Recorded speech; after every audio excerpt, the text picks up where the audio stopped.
Le grand voyage. Imaginez un jeune Français nommé Pierre, dont la vie à Paris consistait en une routine de travail au bureau et de rencontres avec des amis dans les cafés animés de la ville. Malgré son style de vie confortable, Pierre ressentait un vide, une sensation que quelque chose de significatif manquait.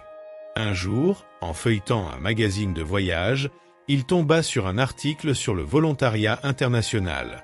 Intrigué par les histoires de personnes ayant trouvé un sens en aidant des communautés dans le besoin, Pierre décida qu'il était temps d'entreprendre son propre voyage solidaire. Déterminé à faire une différence, il rechercha des organisations de volontariat et choisit Mao Unida, connu pour ses projets à impact social à travers le monde. Pierre choisit le Sénégal comme première destination. À son arrivée dans le petit village de Niodior, dans la région du delta du Saloum, il fut accueilli par Marie, la coordinatrice locale du programme de volontariat. La communauté avait besoin d'aide pour la construction d'une nouvelle école et Pierre s'intégra rapidement au groupe de volontaires et d'habitants locaux. Les journées de travail étaient intenses, mais gratifiantes. Pierre apprit à mélanger le ciment, à transporter des briques et à collaborer avec des personnes parlant une langue différente de la sienne. Chaque soir, autour du feu de camp, il écoutait les histoires des habitants du village, comprenant leurs espoirs et leurs défis. Il se lia d'amitié avec Amadou, un jeune de son âge qui rêvait de devenir enseignant. La connexion entre Pierre et la communauté grandit, et il réalisa que, bien qu'il soit là pour aider, il recevait également beaucoup en retour de nouvelles amitiés, des compétences et une vision renouvelée du monde. Pierre s'impliqua également dans des cours de français, aidant les enfants du village à apprendre la langue. Il était ému de voir les yeux brillants des élèves lorsqu'ils parvenaient à former leurs premières phrases. L'école, qui commença comme une construction de briques et de ciment, se transforma bientôt en un symbole d'espoir pour tout le village. Pierre participa à la cérémonie d'inauguration, où des danses traditionnelles et des chants emplirent l'air de joie et de célébration. Il savait que ce moment resterait gravé dans sa mémoire. Inspiré par son expérience au Sénégal, Pierre voyagea au Kerala, en Inde, pour travailler dans un programme de santé communautaire. Dans un petit village côtier, il rejoignit une équipe d'infirmières locales dirigée par Ananya, une infirmière-chef qui avait dédié sa vie à améliorer les conditions de santé de sa communauté. Le travail de Pierre consistait à éduquer les familles sur l'importance de l'hygiène et de la vaccination. Il visitait quotidiennement des foyers, discutant avec les habitants, dont beaucoup n'avaient jamais eu accès à des soins de santé adéquats. À chaque enfant vacciné et chaque famille informée, Pierre voyait l'impact tangible de ses efforts. Ananya devint une mentor pour lui apprenant non seulement la médecine, mais aussi l'empathie et la résilience. Pierre participa également à des campagnes de santé dans les écoles, enseignant aux enfants l'importance de se laver les mains et de boire de l'eau potable. Il fut ému de voir les enfants, avec des sourires sincères, absorber des connaissances qui pourraient leur sauver la vie. Lors d'une de ses visites, il rencontra Priya, une fille de 10 ans qui rêvait de devenir médecin. Priya l'inspira par sa détermination et son intelligence, et Pierre se promit de faire tout son possible pour soutenir les rêves d'elle et de nombreux autres enfants. La prochaine aventure de Pierre l'emmena dans les montagnes des Andes, au Pérou, où il s'engagea dans un projet d'agriculture durable. Dans un village appelé Patacancha, il travailla aux côtés des agriculteurs locaux pour mettre en œuvre des techniques de culture qui préservent l'environnement et augmentent la productivité. Guidé par Elena, une agronome passionnée par son travail, Pierre apprit sur la biodiversité des Andes et comment les pratiques agricoles traditionnelles pouvaient être combinées avec de nouvelles technologies pour bénéficier à la communauté. Les matins de Pierre commençaient à l'aube, avec de longues marches jusqu'aux champs et des journées de travail ardues sous le soleil. Mais ce qui marqua le plus Pierre furent les festivités locales, où danse et musique célébraient la récolte et la communauté.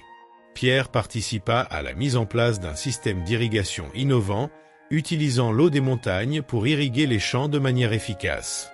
Il aida également à la construction de serres, permettant à la communauté de cultiver des aliments toute l'année. Pendant son séjour à Patacancha, Pierre se rapprocha de Miguel, un jeune agriculteur ayant un profond amour pour la terre. Ensemble, ils plantèrent un jardin communautaire qui non seulement fournissait des aliments frais, mais unissait également la communauté autour d'un objectif commun. Après 1 an de voyage et de travail bénévole sur 3 continents, Pierre retourna à Paris, mais il n'était plus le même. Il portait en lui les histoires et les leçons des personnes qu'il avait rencontrées et aidées. Pierre décida d'utiliser son expérience pour inspirer les autres à s'engager dans des actions solidaires. Il créa un blog et une chaîne YouTube, Voyages solidaires, où il documentait ses voyages et l'impact positif du volontariat dans les communautés visitées. Son contenu ne se contentait pas de narrer ses expériences, il donnait également la parole aux personnes qu'il avait rencontrées, Amadou, Anania, Elena et bien d'autres. Pierre montrait comment la solidarité pouvait transformer des vies, y compris la sienne. Il encourageait ses abonnés à sortir de leur zone de confort et à s'engager dans des causes plus grandes, démontrant que, quelles que soient les frontières, chacun pouvait contribuer à un monde meilleur. Les voyages de Pierre illustrent une vérité puissante. Le volontariat ne consiste pas seulement à donner, mais aussi à recevoir. C'est un échange de connaissances, de culture et d'expériences qui enrichit tant le volontaire que la communauté.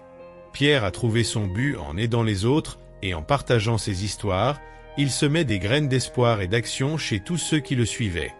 L'impact de ces voyages solidaires s'est répandu comme des vagues, atteignant des personnes aux 4 coins du monde, montrant qu'un acte de bonté peut réellement faire la différence. Avec la croissance de sa chaîne Voyages solidaires, Pierre commença à organiser des rencontres et des ateliers à Paris, où il partageait ses expériences et offrait des conseils à ceux qui souhaitaient suivre ses traces. Il invitait d'anciens collègues de volontariat et des membres des communautés qu'il avait visitées pour parler de l'impact durable du travail bénévole. Ces événements devinrent une plateforme pour inspirer et connecter les gens, créant un réseau de soutien et d'action.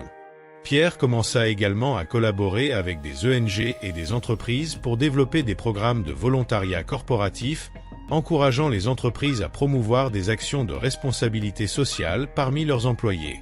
Il croyait que la solidarité devait être une partie intégrante de la culture d'entreprise et travailla sans relâche pour intégrer ces valeurs dans diverses organisations. Pierre reçut de nombreuses lettres de remerciement de personnes qui s'étaient inspirées de ses histoires et avaient décidé d'entreprendre leur propre voyage de volontariat. Chaque message était une confirmation qu'il était sur la bonne voie. Il apprit que d'anciens volontaires, après leurs expériences, étaient devenus des leaders communautaires, des entrepreneurs sociaux et des défenseurs de causes humanitaires. Mais l'impact le plus profond fut à l'intérieur de Pierre. Il trouva un but qui transcendait son travail quotidien et ses activités sociales.